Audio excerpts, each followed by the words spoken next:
Hello friends, welcome to our channel. तो friends, आज के इस वीडियो में हम बात करेंगे हमारी एनटीए यूजीसी नेट पेपर 1 मई 2021 से रिलेटेड जो मॉक टेस्ट सीरीज़ है उसके मॉक टेस्ट 37 के बारे में। फ्रेंड्स, इस वीडियो में हम बात करने वाले हैं हायर एजुकेशन सिस्टम से जो आपका सब टॉपिक है पॉलिसीज़, गवर्नेंस एंड एडमिनिस्ट्रेशन। इस सब टॉपिक से हम पॉलिसीज़ को डिस्कस करने वाले हैं, जहां पर आज हम कवर करेंगे नेशनल एजुकेशन पॉलिसी 2020 को, यानी कि जो नई एजुकेशन पॉलिसी है उसको हम आज की इस वीडियो में डिस्कस करने वाले हैं। सबसे पहले हम नेशनल एजुकेशन पॉलिसी 2020 से रिलेटेड एमसीक्यूज को डिस्कस करेंगे, देन वन लाइनर क्वेश्चंस को, और एंड में कुछ इंपॉर्टेंट पॉइंट्स को डिस्कस करने वाले हैं। और फ्रेंड्स, अगर आप किसी भी गवर्नमेंट एग्जाम की तैयारी कर रहे हैं तो उनके लिए भी ये वीडियो काफ़ी हेल्पफुल रहेगी। इस वीडियो में हम नेशनल एजुकेशन पॉलिसी 2020 से स्कूल एजुकेशन को डिस्कस नहीं करेंगे। इस वीडियो में हम सिर्फ डिस्कस करने वाले हैं हायर एजुकेशन को, यानी कि उससे रिलेटेड जो भी इम्पॉर्टेंट पॉइंट्स एमसीक्यूज बनते हैं उसको हम आज की इस वीडियो में डिस्कस करेंगे। वीडियो का फॉर्मेट आप सब जानते हैं कि आपके पास सारे क्वेश्चन का आंसर करने के लिए 10 सेकंड का टाइम होगा, जहां पर ऑप्शंस आपको खुद रीड करने हैं, या फिर आप हमें इसी वीडियो के एंड में आप कमेंट करके बता सकते हैं कि आपने टोटल क्वेश्चंस में से कितने क्वेश्चंस को करेक्ट मार्क किया। जहाँ पर आज का हमारा पहला क्वेश्चन है, when were the first 2 education policies introduced, यानी कि पहले की 2 शिक्षा नीतियाँ कब लाई गई थी। फ्रेंड्स, ऑप्शंस आप अपनी स्क्रीन पर देख सकते हैं और इसी वीडियो के नीचे कमेंट करके हमें 10 सेकंड के अंदर करेक्ट आंसर बता सकते हैं।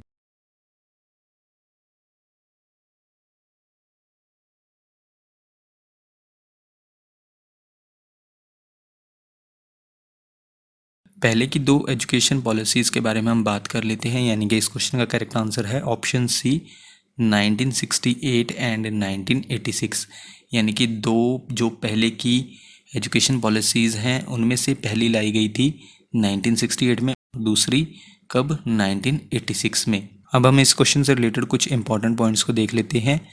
कोठारी कमीशन इसकी रिकमेंडेशंस के आधार पर, यानी कि इसकी सिफारिशों के बेसिस पर first national education policy release की गई थी, जारी की गई थी कब, 1968 में। देन उसके बाद गवर्नमेंट ऑफ इंडिया ने, जहां पर प्राइम मिनिस्टर इंदिरा गांधी द्वारा 1968 में पहली नेशनल पॉलिसी ऑन एजुकेशन को डिक्लेयर किया गया, और जबकि सेकंड को प्राइम मिनिस्टर राजीव गांधी द्वारा 1986 में, और थर्ड को प्राइम मिनिस्टर नरेंद्र मोदी द्वारा प्रमोट किया गया 2020 में। इसके अलावा नेशनल एजुकेशन पॉलिसी जो 2020 है वो किसको रिप्लेस करेगी, यानी कि किसको बदलेगी, 34 ईयर ओल्ड जो नेशनल पॉलिसी ऑन एजुकेशन है, यानी कि इन शॉर्ट NPE 1986 है, उसको रिप्लेस करेगी कितने सालों बाद, 34 सालों बाद।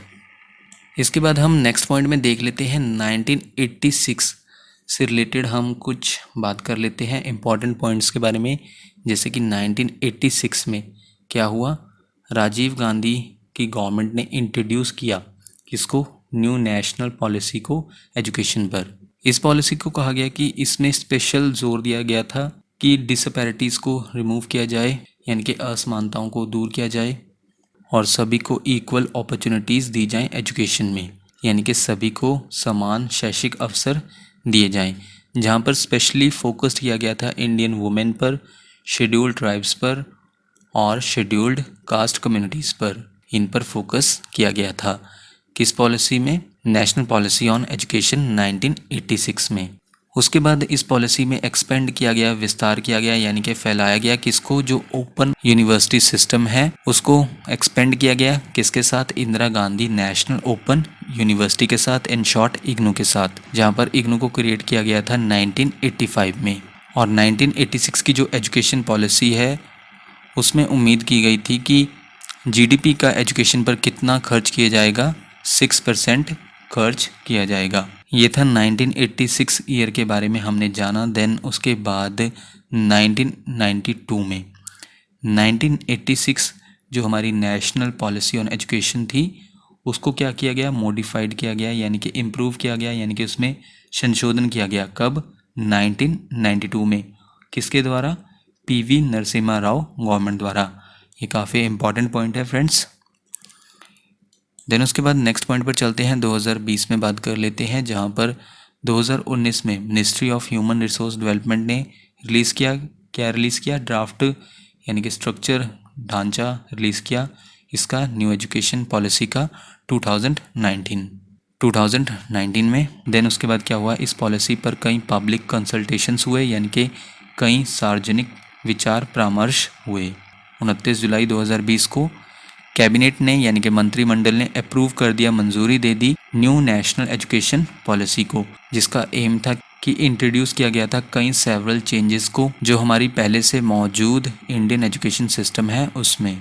देन उसके बाद जो नेशनल एजुकेशन पॉलिसी 2020 है, ये 21st सेंचुरी की फर्स्ट एजुकेशन पॉलिसी है, जिसे रिप्लेस किया गया, ऑलरेडी हम डिस्कस कर चुके हैं 34 साल बाद, और जिसने रिप्लेस किया national policy on education, in short NPE 1986 को। 2020 की जो एजुकेशन पॉलिसी है, इसके फाउंडेशनल पिलर्स हैं, यानी कि जो मूलभूत स्तंभ हैं वो कौन से हैं। ये फ्रेंड्स काफ़ी इम्पॉर्टेंट हैं जो कि आपको याद रखने हैं। एक तो है एक्सेस, यानी कि पहुंच, यानी कि आप इजीली एक्सेस कर सकें एजुकेशन तक। देन इक्विटी, यानी कि निष्पक्षता हो, फेयर हो, इम्पार्शलिटी ना हो। देन उसके बाद क्वालिटी, यानी कि क्वालिटी एजुकेशन प्रोवाइड करना है। फाउंडेशनल पिलर है ये किसका, नेशनल एजुकेशन पॉलिसी 2020 का, कि क्वालिटी एजुकेशन प्रोवाइड करना है। अफोर्डेबिलिटी हो, यानी कि एजुकेशन अफोर्डेबल हो। और लास्ट फाउंडेशनल पिलर है अकाउंटेबिलिटी, यानी कि जवाबदेही हो। ये इम्पॉर्टेंट फाउंडेशनल पिलर्स हैं जो कि आपको याद रखने हैं। एक तो है एक्सेस, इक्विटी, क्वालिटी, अफोर्डेबिलिटी और अकाउंटेबिलिटी। और इसके अलावा जो हमारा सस्टेनेबल डेवलपमेंट गोल 4 है, जो कि किससे जुड़ा हुआ है, यानी कि किससे एसोसिएटेड है, प्रोवाइड करना क्वालिटी एजुकेशन, तो ये पॉलिसी उसमें भी हेल्प करेगी। इसके अलावा इस पॉलिसी का एम क्या है, ट्रांसफॉर्म करना इंडिया को किस में, एक वाइब्रेंट नॉलेज सोसाइटी में, और इंडिया को ग्लोबल नॉलेज सुपर पावर बनाना है, यानी कि भारत को एक वैश्विक ज्ञान महाशक्ति बनाना है, जहाँ पर स्कूल और कॉलेज एजुकेशन को और ज़्यादा होलिस्टिक, फ्लेक्सिबल, मल्टीडिसिप्लिनरी बनाना है।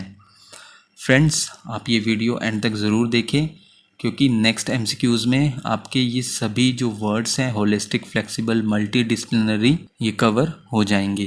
तो आप इस वीडियो को एंड तक ज़रूर देखें। और ये एजुकेशन पॉलिसी सूट करती है जो 21st सेंचुरी की नीड्स हैं, यानी कि उनको पूरा करती है। और इसके अलावा हर एक स्टूडेंट में कुछ यूनिक कैपेबिलिटीज़ लाना, ये इस एजुकेशन पॉलिसी का एम है। तो फ्रेंड्स, हम अपने नेक्स्ट क्वेश्चन पर चलते हैं। Question number 2, according to the National Education Policy, in short NEP 2020, the Union Cabinet has also approved the renaming of which ministry as the Ministry of Education, यानी कि राष्ट्रीय शिक्षा नीति 2020 के अनुसार केंद्रीय मंत्रिमंडल ने किस मंत्रालय का नाम बदलकर शिक्षा मंत्रालय करने की भी मंजूरी दी है।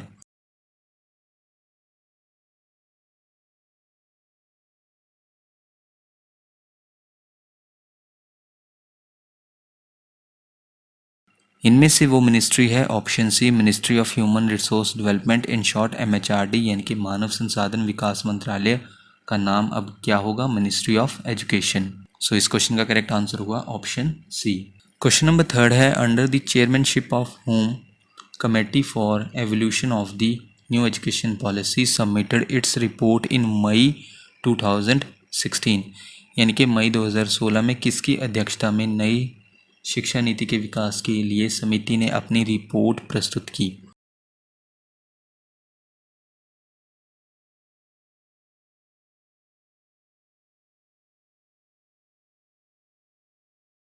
इनमें से option A late Shri TSR Subramaniam, उनकी चेयरमैनशिप के under committee for evolution of the new education policy ने सबमिट की थी अपनी रिपोर्ट मई 2016 में। Committee for evolution of the new education policy, इसे TSR सुब्रमण्यम कमेटी के नाम से भी जाना जाता है।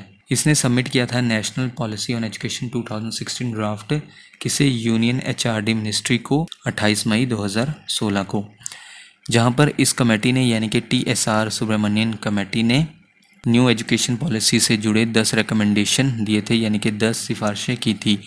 जैसे कि इन्होंने कहा था कि इंडियन एजुकेशन सर्विस को इस्टेब्लिश किया जाना चाहिए और खर्च किया जाना चाहिए एजुकेशन पर एटलीस्ट GDP का 6%। और इसके अलावा उन 10 रिकमेंडेशंस में से एक था कि जो टॉप 200 फॉरेन यूनिवर्सिटीज़ हैं उनको अलाउ कर देना चाहिए, उनको अनुमति दे देनी चाहिए कि वो ओपन कर सके कैंपसेस को इंडिया में।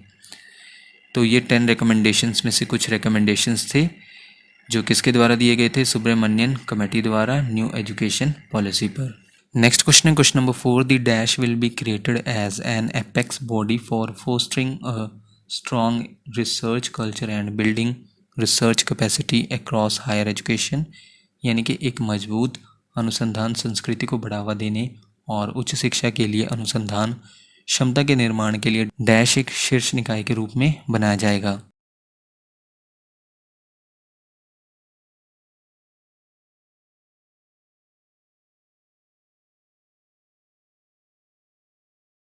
इनमें से वो है option A national research foundation, in short NRF, जिसे क्रिएट किया जाएगा एक एपेक्स यानी कि सर्वोच्च निकाय के रूप में, सर्वोच्च बॉडी के रूप में। किसके लिए होगा, इनकरेज करने के लिए एक स्ट्रॉन्ग रिसर्च कल्चर को और अनुसंधान क्षमता के निर्माण के लिए। क्या नाम होगा उस बॉडी का, national research foundation. Question number 5 में आपको बताना है विच autonomous body will be created to provide a platform for the free exchange of ideas on the use of technology to enhance learning, assessment, planning, administration, यानी कि सीखने, मूल्यांकन, योजना, प्रशासन को बढ़ाने के लिए प्रौद्योगिकी के उपयोग पर विचारों के मुक्त आदान प्रदान के लिए एक मंच प्रदान करने के लिए कौन सा स्वायत्त निकाय बनाया जाएगा।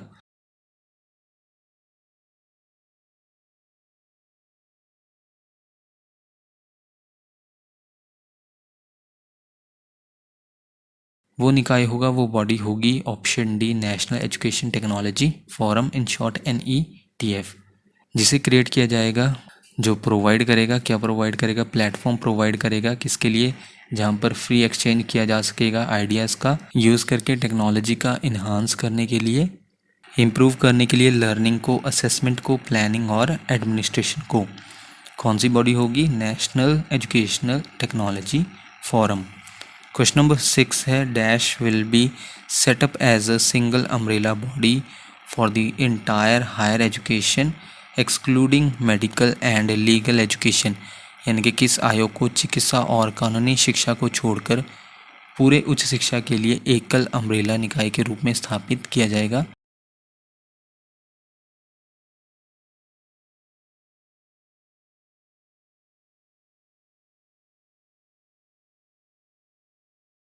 वो सिंगल अम्ब्रेला बॉडी होगी एंटायर हायर एजुकेशन के लिए, इनमें से ऑप्शन सी HECI, यानी कि higher education commission of India, यानी कि भारत का उच्च शिक्षा आयोग। इसमें किसको नहीं इंक्लूड किया जाएगा, मेडिकल और लीगल एजुकेशन को। इसके अलावा higher education commission of India, इसके 4 इंडिपेंडेंट वर्टिकल्स होंगे, और वो कौन कौन से होंगे, पहला है national higher education regulatory council, in short NHERC, ये किसके लिए होगा, ये रेगुलेशन के लिए होगा, यानी कि इसके द्वारा कंट्रोल किया जाएगा। देन सेकंड पर general education council, in short GEC, ये स्टैंडर्ड सेटिंग के लिए होगा। देन थर्ड पर higher education grants council, in short HEGC, ये फंडिंग के लिए होगा। देन फोर्थ पर national accreditation council, in short NAC, ये किसके लिए होगा, अक्रेडिटेशन के लिए होगा, रिकॉग्नाइज के लिए होगा, यानी कि मान्यता के लिए होगा, नेशनल अक्रेडिटेशन काउंसिल। और public and private higher education institutions, regulation के लिए, अक्रेडिटेशन, फंडिंग और एकेडमिक स्टैंडर्ड्स के लिए। इन्हीं 4 वर्टिकल्स द्वारा गवर्न किया जाएगा पब्लिक और प्राइवेट हायर एजुकेशन इंस्टीट्यूशंस को। हम अपने नेक्स्ट क्वेश्चन पर चलते हैं। Question number 7, national assessment centre dash has been created to assess the students, यानी कि छात्रों का मूल्यांकन करने के लिए राष्ट्रीय मूल्यांकन केंद्र डैश बनाया गया है।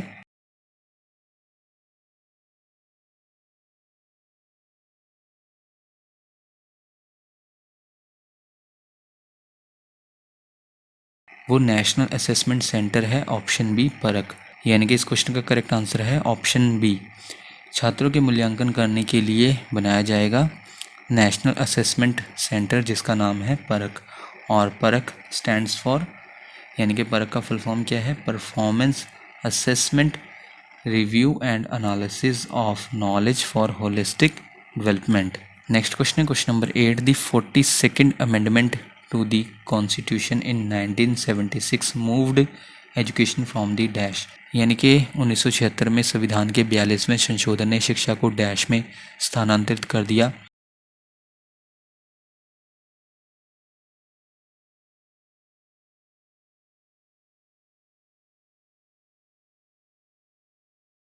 1976 में कॉन्स्टिट्यूशन के 42nd अमेंडमेंट ने एजुकेशन को मूव कर दिया option C state to the concurrent list, यानी कि राज्य से समवर्ती सूची में स्थानांतरित कर दिया। इसके बाद क्वेश्चन नंबर 9 है दी 3 language formula is a language learning policy first formulated in dash, यानी कि त्रिभाषा सूत्र डैश में पहली बार तैयार की गई भाषा सीखने की नीति है।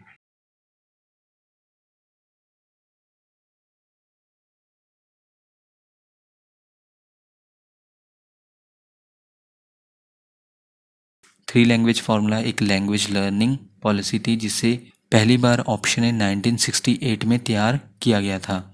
थ्री लैंग्वेज फार्मूला को 1968 में गवर्नमेंट ऑफ इंडिया के मिनिस्ट्री ऑफ एजुकेशन द्वारा कंसल्टेशन करके विचार करके स्टेट्स के साथ फॉर्मुलेट किया गया था, यानी कि तैयार किया गया था। क्वेश्चन नंबर 10 है the 86th amendment in 2002 made education an enforceable right under article dash, यानी कि 2002 में 86वें संशोधन ने शिक्षा को किस अनुच्छेद के तहत एक लागू करने योग्य अधिकार बना दिया।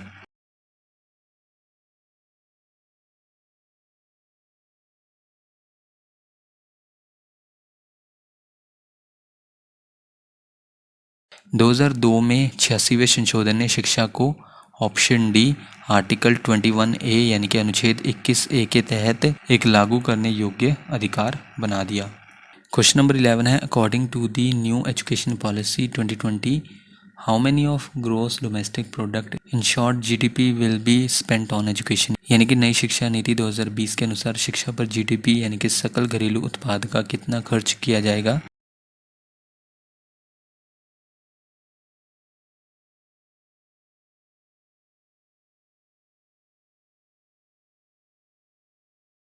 वो है ऑप्शन बी 6%, यानी कि न्यू एजुकेशन पॉलिसी 2020 के अकॉर्डिंग जीडीपी का खर्च किया जाएगा एजुकेशन पर 6%। और करंटली जो है इंडिया कितना स्पेंड करता है जीडीपी का एजुकेशन पर 4.6%। क्वेश्चन नंबर 12 है according to the national education policy 2020 what percentage will be increased in higher education to gross enrolment ratio by 2035, यानी कि राष्ट्रीय शिक्षा नीति 2020 के अनुसार उच्च शिक्षा में सकल नामांकन अनुपात 2035 तक बढ़ाकर कितना प्रतिशत किया जाएगा।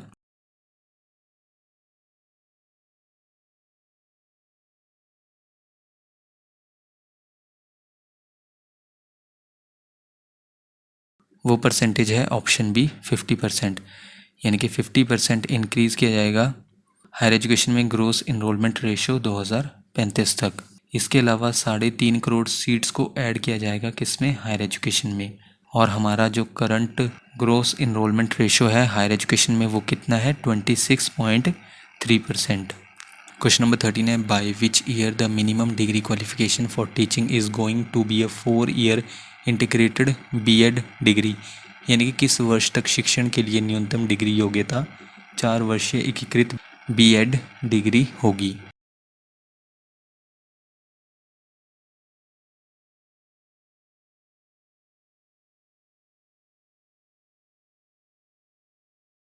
वो ईयर है ऑप्शन सी 2030 तक, जहाँ पर मिनिमम डिग्री क्वालिफिकेशन टीचिंग के लिए कितना होगा 4 year integrated BEd degree as पर national education policy 2020। Question number 14 है who among the following was the chairman of newly constituted drafting NEP 2020 in June 2017, यानी कि निम्नलिखित में से कौन जून 2017 में नवगठित प्रारूपण एनईपी 2020 के अध्यक्ष थे।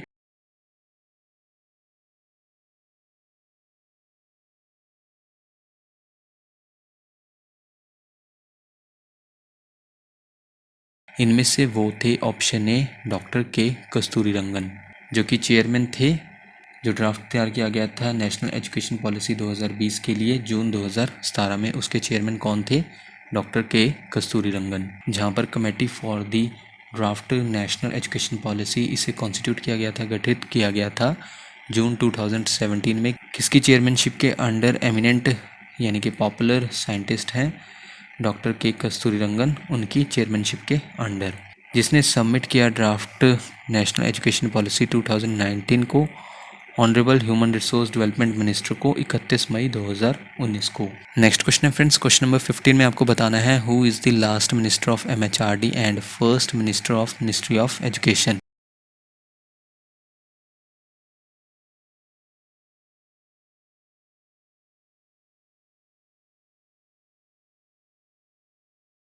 लास्ट मिनिस्टर कौन है MHRD के? ऑप्शन डी रमेश पोखरियाल निशंक, और MHRD का नाम बदलकर मिनिस्ट्री ऑफ एजुकेशन कर दिया गया है। तो मिनिस्ट्री ऑफ एजुकेशन के भी फर्स्ट मिनिस्टर कौन है? रमेश पोखरियाल, यानी कि इन्हीं के टेन्योर में ही MHRD का नाम चेंज हुआ है ministry of education.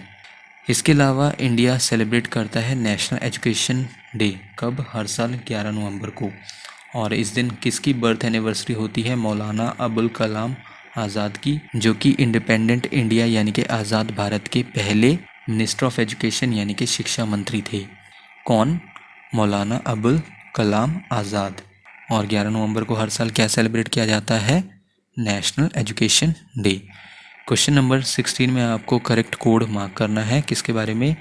New education policy की कमेटीज़ के बारे में आपको करेक्ट कोड मार्क करना है। नंबर 1 पर है भूरेलाल कमेटी, नंबर 2 भगवान साही कमेटी, नंबर 3 के Kasturirangan committee, number 4 TSR Subramanian committee.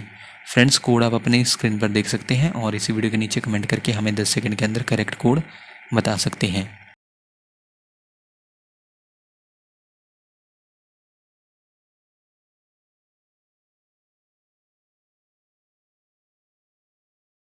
इनमें से करेक्ट कोड है कोड डी। कोड डी के अकॉर्डिंग नंबर 3 पर है के कस्तूरीरंगन कमेटी और नंबर 4 पर है TSR सुब्रमण्यन कमेटी। फ्रेंड्स, इन दोनों कमेटीज़ को हम ऑलरेडी डिस्कस कर चुके हैं, जहां पर के कस्तूरीरंगन कमेटी ने ड्राफ्ट तैयार किया था नेशनल एजुकेशन पॉलिसी 2020 के लिए, और जबकि TSR सुब्रमण्यम कमेटी ने 10 रिकमेंडेशंस दी थी न्यू एजुकेशन पॉलिसी के लिए। तो ये दोनों कमेटीज़ आपको याद रखनी है न्यू एजुकेशन पॉलिसी के बारे में। और फ्रेंड्स, नेक्स्ट क्वेश्चन से पहले हम आपको बता दें, अगर आप कंप्लीट कोर्स करना चाहते हैं किसके लिए? UGC नेट पेपर 1 मई 2021 के लिए, तो हमने इस वीडियो में कोलैब किया है किसके साथ? ग्लोबल ऑनलाइन यूनिवर्सिटी के साथ, जहां पर आप ग्लोबल ऑनलाइन यूनिवर्सिटी की ऐप को प्ले स्टोर से डाउनलोड कर सकते हैं। इस ऐप में आपको पेपर 1 के लिए वीडियो लेक्चर्स, 60 से ज़्यादा मॉक टेस्ट और टॉपिक वाइज जो है आपको नोट्स की PDF मिल जाएंगी, जहां पर आप अपने अकॉर्डिंग सब्सक्रिप्शन प्लान ले सकते हैं। सब्सक्रिप्शन प्लान लेने से पहले डेमो भी अवेलेबल है, तो आप पहले डेमो लीजिए, देन उसके बाद डिसाइड कीजिए जो भी आपको प्लान अच्छा लगता है वो प्लान आप ले सकते हैं। ऐप का लिंक आपको इसी वीडियो के नीचे डिस्क्रिप्शन में मिल जाएगा, और साथ ही साथ इसी वीडियो के नीचे जो टॉप कमेंट होता है, यानी कि जो इसी वीडियो के नीचे पहला कमेंट होता है, उसमें भी हमने आपको ऐप का लिंक प्रोवाइड करवा दिया है, जहां पर आप लिंक पर क्लिक करके ऐप को डाउनलोड कर सकते हैं। हम अपने नेक्स्ट क्वेश्चन पर आते हैं। Question number 17, the vocational education will start from dash, यानी कि व्यावसायिक शिक्षा डैश से शुरू होगी।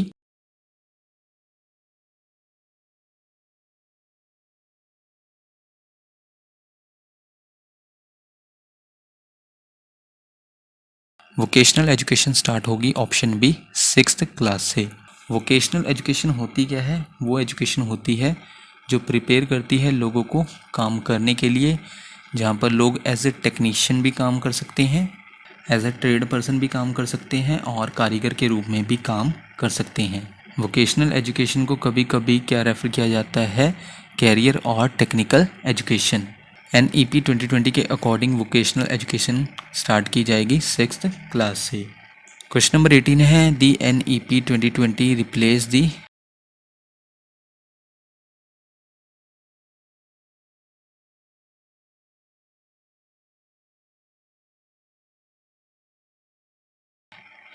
इनमें से NEP 2020 रिप्लेस करेगी option A national education policy 1986 को, बिकॉज नेशनल एजुकेशन पॉलिसी 1986 ने किसको रिप्लेस किया था? नेशनल पॉलिसी ऑन एजुकेशन 1968 को। सो इस क्वेश्चन का करेक्ट आंसर ऑप्शन सी नहीं हो सकता, बोथ A एंड B। तो इस क्वेश्चन का करेक्ट आंसर कौन सा हुआ? Option A। क्वेश्चन नंबर 19 में आपको करेक्ट कोड मार्क करना है, जहां पर नंबर 1 है कि setting up of gender inclusion fund for female and transgender students. Then उसके बाद according to the second statement, setting up of special education zones for large population from socio economically disadvantaged groups. Friends, code आप अपने screen पर देख सकते हैं और इसी वीडियो के नीचे कमेंट करके हमें 10 सेकंड के अंदर करेक्ट आंसर बता सकते हैं।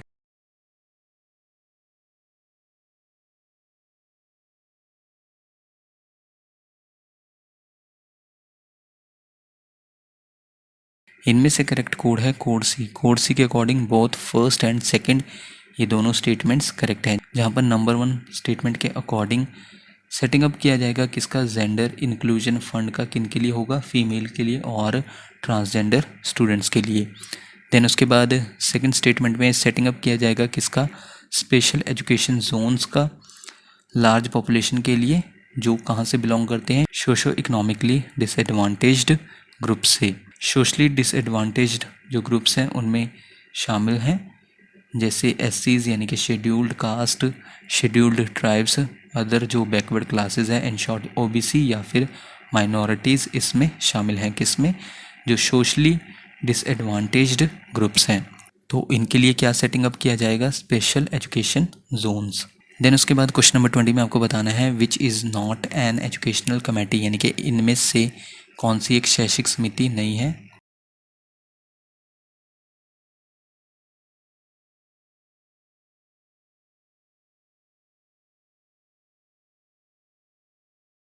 इनमें से ऑप्शन डी केसनाथनम कमेटी ये एजुकेशनल कमेटी नहीं है। इसके अलावा option A DS Kothari committee, option B TSR Subramanian committee और option C doctor K Kasturirangan committee. ये सभी एजुकेशनल कमेटीज़ हैं, जहाँ पर फ्रेंड्स ऑप्शन बी और ऑप्शन सी को हम ऑलरेडी डिस्कस कर चुके हैं। टीएसआर सुब्रमण्यन कमेटी और option C doctor K Kasturirangan committee को ऑलरेडी डिस्कस कर चुके हैं। इनमें से option A DS Kothari committee को अब हम डिस्कस करेंगे, जहाँ पर कोठारी कमीशन इसे अपॉइंट किया गया था गवर्नमेंट ऑफ इंडिया द्वारा इंडियन एजुकेशन सेक्टर में सुधार करने के लिए अपॉइंट किया गया था कोठारी कमीशन को। कोठारी कमीशन ने अपने ऑब्जेक्टिव्स और इम्पॉर्टेंट रिकमेंडेशंस थे जो सिफारिशें थी सबमिट की 29 जून 1966 को। देन उसके बाद कोठारी कमीशन एक एडहॉक यानी कि स्पेशल पर्पस के लिए बनाया गया कमीशन था जिसे सेटअप किया गया था गवर्नमेंट ऑफ इंडिया द्वारा। कोठारी कमीशन को कब गठित किया गया था, कब फॉर्म्ड किया गया था, 14 जुलाई 1964 को, और 29 जून 1966 को कोठारी कमीशन डिसॉल्व हो गया यानी कि भंग हो गया था। इसको फॉर्म्ड किया गया था यानी कि गठित किया गया था किसके अंडर, यानी कि किसकी चेयरमैनशिप के अंडर, दौलत सिंह कोठारी की चेयरमैनशिप के अंडर। और ये उस टाइम चेयरमैन भी थे किसके, यूनिवर्सिटी ग्रांट्स कमीशन के, इन शॉर्ट यूजीसी के। कोठारी कमीशन इंडिया में 6th कमीशन था, लेकिन पोस्ट इंडिपेंडेंस यानी कि आज़ादी के बाद ये पहला ऐसा कमीशन था जो ज़रूरी था इंडिया में एजुकेशन सेक्टर के साथ डील करने के लिए। कोठारी कमीशन 20 मेंबर्स का कोर ग्रुप था और रिपोर्ट सबमिट की गई थी कोठारी कमीशन द्वारा 29 जून 1966 को MS चगल को, जो उस टाइम मिनिस्टर ऑफ एजुकेशन थे यानी कि शिक्षा मंत्री थे। कोठारी कमीशन प्रोवाइड करता है पॉलिसीज़ और गाइडलाइंस इंडिया में एजुकेशन के डेवलपमेंट के लिए, यानी कि भारत में शिक्षा के विकास के लिए नीतियाँ और दिशा निर्देश प्रदान करता है कोठारी कमीशन, और इंडियन एजुकेशन सेक्टर के हर एक एस्पेक्ट को एग्जामिन करता है। कोठारी कमीशन को इस्टेब्लिश किया गया था रिव्यू करने के लिए इंटायर एजुकेशन सेक्टर को, और जिसमें 2 इम्पॉर्टेंट डोमेन्स को शामिल नहीं किया गया था। वो कौन से थे, लीगल एजुकेशन और मेडिकल एजुकेशन। इसके अलावा कोठारी कमीशन ने 23 रिकमेंडेशंस दिए थे रिवैम्प करने के लिए, सुधार करने के लिए इंडियन एजुकेशन सिस्टम में। और जो हमारा करेक्ट ऑप्शन था ऑप्शन डी केसनाथम कमेटी, जो कि एक एजुकेशनल कमेटी नहीं है। तो ये कौन सी कमेटी है, ये कमेटी थी इस्टेब्लिशमेंट ऑफ CBI के लिए, यानी कि सेंट्रल विजिलेंस कमीशन के इस्टेब्लिशमेंट के लिए थी केसनाथम कमेटी। हम अपने नेक्स्ट क्वेश्चन पर आते हैं। Question number 21, NEP 2020 conceptualised a concept for ancient India and its contributions to modern India and its successes and challenges. What is the name of this concept, यानी कि NEP 2020 ने प्राचीन भारत और आधुनिक भारत और इसकी सफलताओं और चुनौतियों के लिए एक विचार की अवधारणा की। इस अवधारणा का नाम क्या है?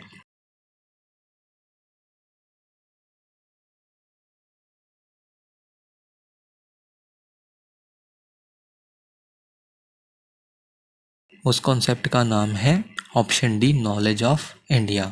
क्वेश्चन नंबर 22 है NEP 2020 introduced a bagless concept to intern with local vocational experts such as carpenters, gardeners, potters. Which class group will participate in this vocational activity?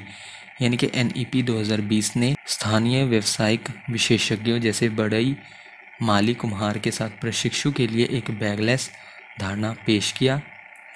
इस व्यावसायिक गतिविधि में कौन सा वर्ग समूह भाग लेगा?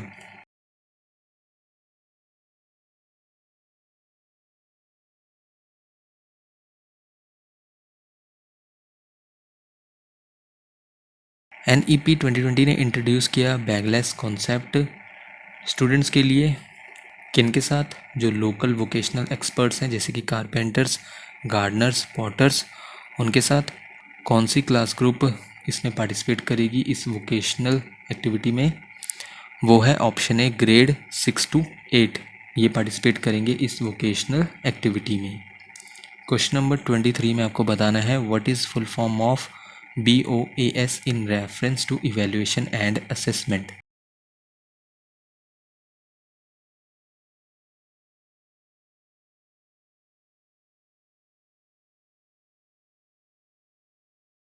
In reference to evaluation and assessment, BOAS stands for option D, Boards of Assessment. Question number 24 है which year all higher education institutions will become multidisciplinary institutions as per NEP 2020 recommendation? यानी कि किस वर्ष सभी उच्च शिक्षा संस्थान NEP 2020 की सिफारिश के अनुसार बहुविषयक संस्थान बन जाएंगे?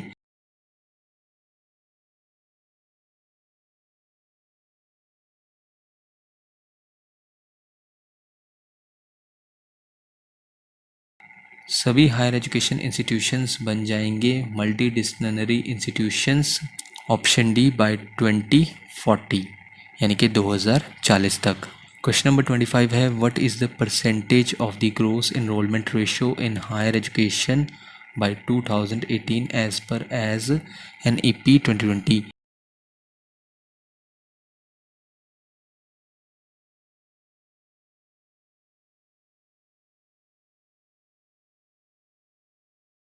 NEP 2020 के अकॉर्डिंग परसेंटेज है option C, 26.3% gross enrolment ratio higher education में 2018 तक।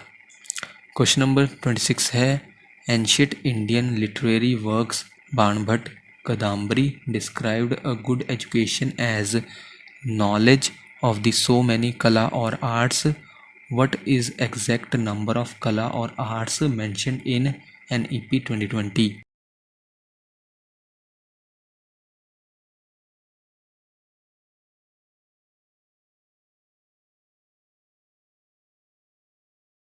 इनमें से वो है ऑप्शन सी, 64 कला और आर्ट्स।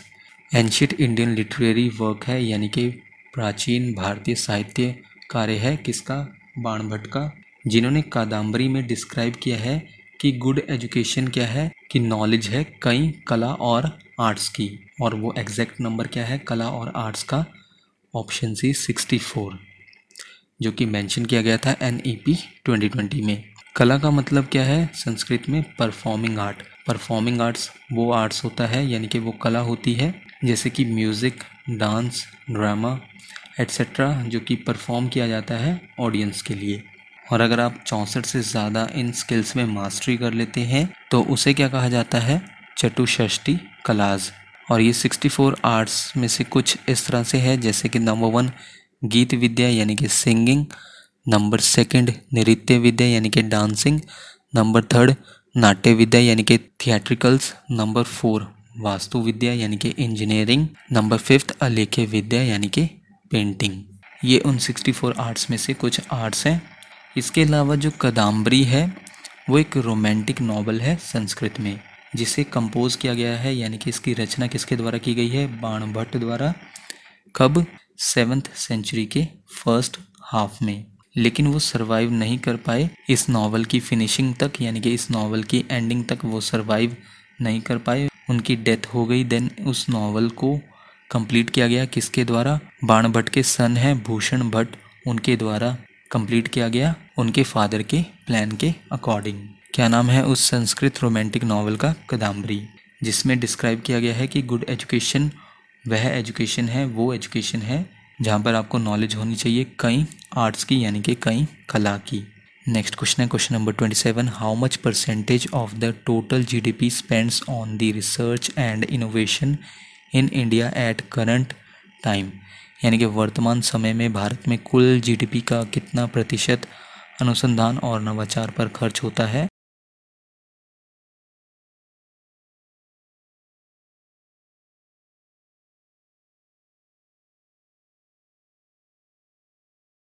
इनमें से option D only 0.69% of GDP खर्च होता है रिसर्च और इनोवेशन पर इंडिया में, और ये हम करंट टाइम के बारे में बात कर रहे हैं। NEP 2020 के अकॉर्डिंग इन्वेस्टमेंट की जाती है रिसर्च और इनोवेशन पर इंडिया में 0.69% जीडीपी का, यूनाइटेड स्टेट्स ऑफ अमेरिका में 2.8% जीडीपी का, इसराइल में 4.3% जीडीपी का, और साउथ कोरिया में 4.2% ऑफ जीडीपी। और फ्रेंड्स, नेक्स्ट क्वेश्चन से पहले हम आपको बता दें, अगर आप इस वीडियो की PDF फ्री ऑफ कॉस्ट चाहते हैं तो उसके लिए आपको क्या करना होगा? हमारे टेलीग्राम चैनल को ज्वाइन करना होगा। सबसे पहले आपको क्या करना है? आपको अपने टेलीग्राम में जाना है और टॉप पर सर्च करना है चैनल का नाम keep learning keep growing. Then उसके बाद चैनल ओपन हो जाएगा। सर्च करने के बाद वहाँ पर आप क्लिक करके चैनल को ज्वाइन कर सकते हैं, जहाँ पर अभी अप्रॉक्सीमेटली 9000 सब्सक्राइबर्स हैं। आपको वही वाला चैनल ज्वाइन करना है। वहाँ पर आपको इस वीडियो की PDF free of cost provide करवा दी जाएगी। हम अपने नेक्स्ट क्वेश्चन पर आते हैं। Question number 28, what is the single greatest tool for achieving social justice and equality according to NEP 2020? NEP 2020 के अनुसार सामाजिक न्याय और समानता प्राप्त करने के लिए सबसे बड़ा उपकरण क्या है?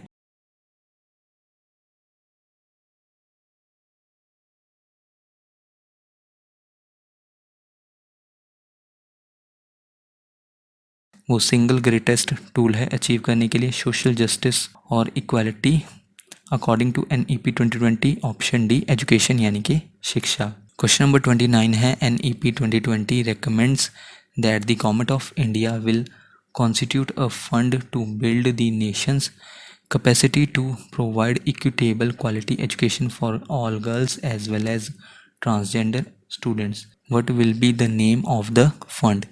यानी कि NEP 2020 की सिफारिश है कि भारत सरकार सभी लड़कियों और साथ ही ट्रांसजेंडर छात्रों के लिए समान गुणवत्ता की शिक्षा प्रदान करने के लिए देश की क्षमता का निर्माण करने के लिए फंड का गठन करेगी।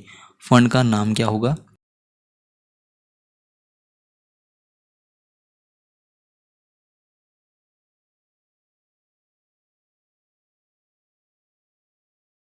फंड का नाम होगा option C gender inclusion fund, जो किनके लिए होगा? गर्ल्स के लिए और साथ ही साथ ट्रांसजेंडर स्टूडेंट्स के लिए। आज का हमारा लास्ट क्वेश्चन है question number 30, according to NEP 2020 Sarva Shiksha Abhiyan in short SSA will be included as new program. What is the name of the program?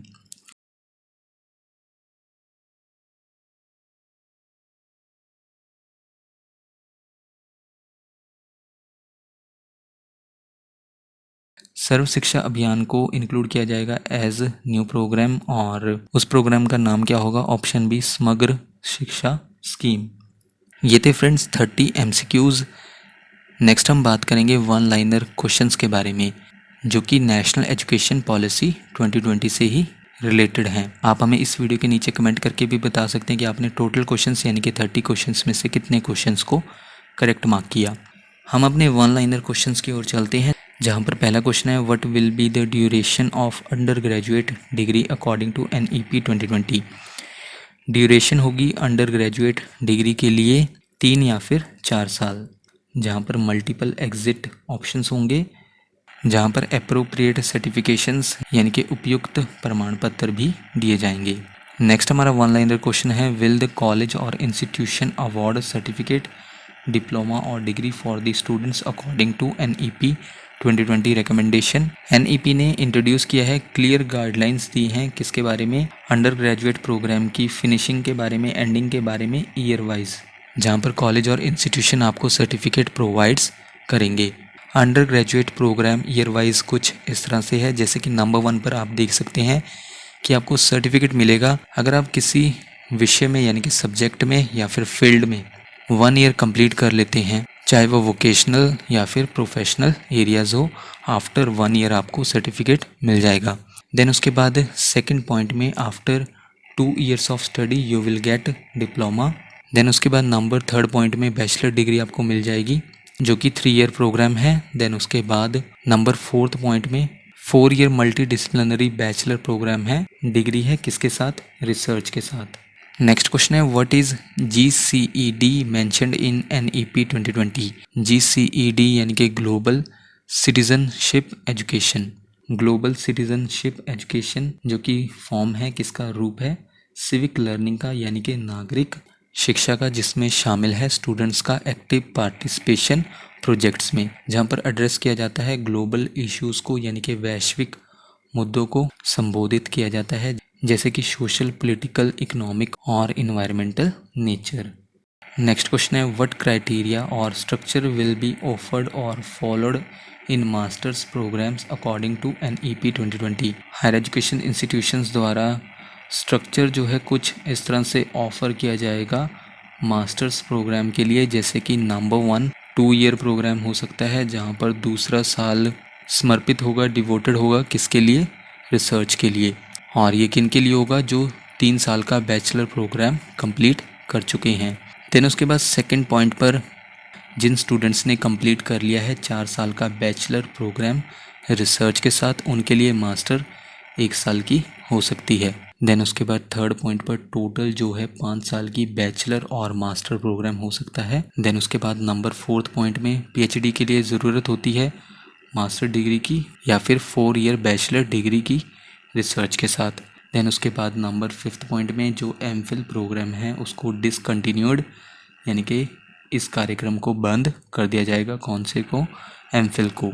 Next question है, what will be the name of model public universities for holistic and multidisciplinary education at par with IITs, IIMs, etc. to attain the highest global standards in quality education। वो public universities MERU मीरू यानी कि multi disciplinary education and research universities.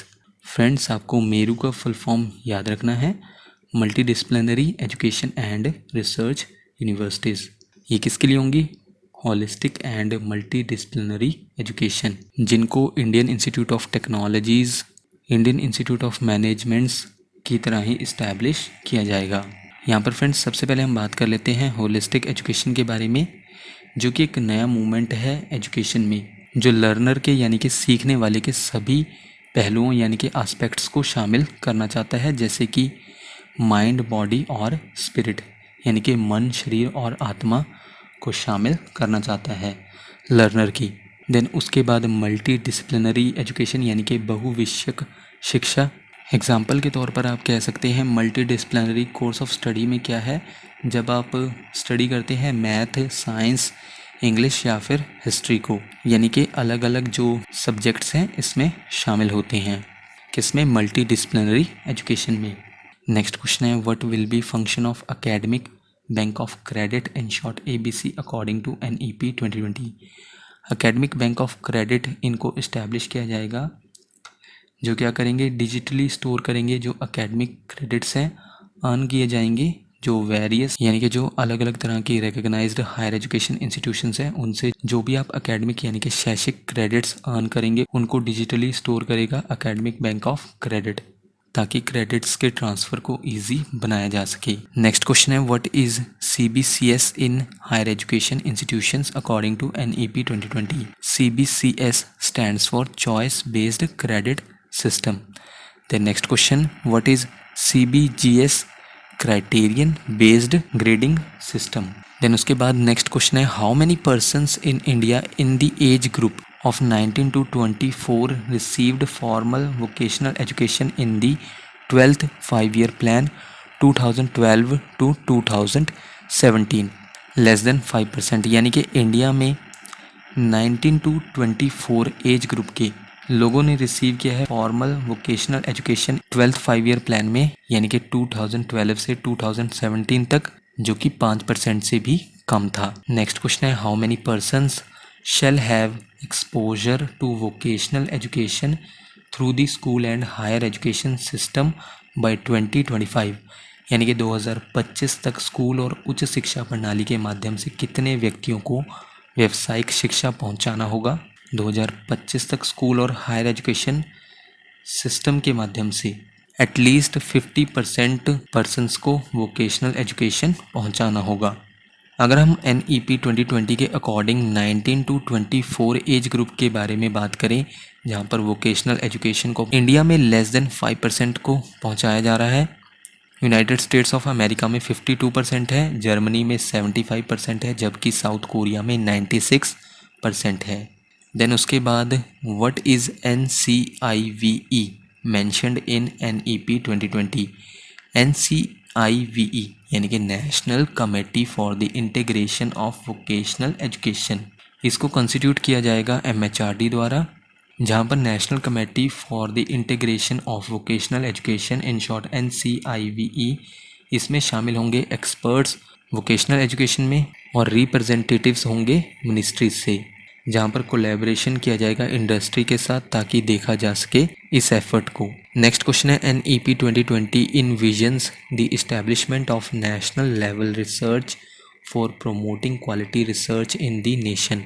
What is the proposed name of research organization? यानी कि NEP 2020 राष्ट्र में गुणवत्ता अनुसंधान को बढ़ावा देने के लिए राष्ट्रीय स्तर के अनुसंधान की स्थापना को लागू करता है। अनुसंधान संगठन का प्रस्तावित नाम क्या है? वो है national research foundation, in short NRF। Next question है, what is full form of HECI, higher education commission of India. Next question है, what is full form of NHERC, national higher education regulatory council. और friends, last में हम cover कर लेते हैं कुछ important points किसके बारे में, नेशनल एजुकेशन पॉलिसी 2020 के बारे में। सबसे पहले नई पॉलिसी प्रमोट करती है मल्टीलिंगुअलिज्म को स्कूल्स में भी और हायर एजुकेशन में भी। मल्टीलिंगुअलिज्म यानी कि बहुभाषावाद, जिसमें यूज़ किया जाता है एक से ज़्यादा भाषा का, यानी कि एक से ज़्यादा लैंग्वेज का यूज़ किया जाता है मल्टीलिंगुअलिज्म में। और national institute for Pali, Persian, Prakrit, Indian institute of translation and interpretation, इसे सेटअप किया जाएगा किसके अकॉर्डिंग, नेशनल एजुकेशन पॉलिसी 2020 के अकॉर्डिंग। इसके अलावा अडल्ट एजुकेशन के बारे में है, पॉलिसी का उद्देश्य क्या है, एम क्या है, अचीव करना 100% youth and adult literacy percentage. Then उसके बाद जो MPhil कोर्सेज़ हैं उनको डिसकंटिन्यू कर दिया जाएगा, यानी कि उनको बंद कर दिया जाएगा, और जो भी कोर्सेज़ हैं अंडर ग्रेजुएट, पोस्ट ग्रेजुएट और PhD लेवल, अब वो इंटरडिसिप्लिनरी होंगे, यानी कि अंतः विषय होंगे।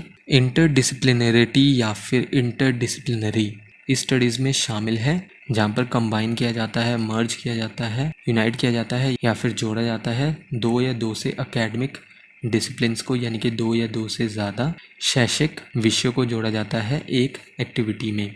और आज का हमारा लास्ट पॉइंट है, फॉरेन यूनिवर्सिटीज़ सेटअप कर सकती हैं कैंपसेस का इंडिया में। तो फ्रेंड्स, ये थी हमारी आज की वीडियो जिसमें हमने कवर किया नेशनल एजुकेशन पॉलिसी 2020 को। नेक्स्ट वीडियो फ्रेंड्स जल्दी आपको चैनल पर मिल जाएगी। So thank you friends for watching this video.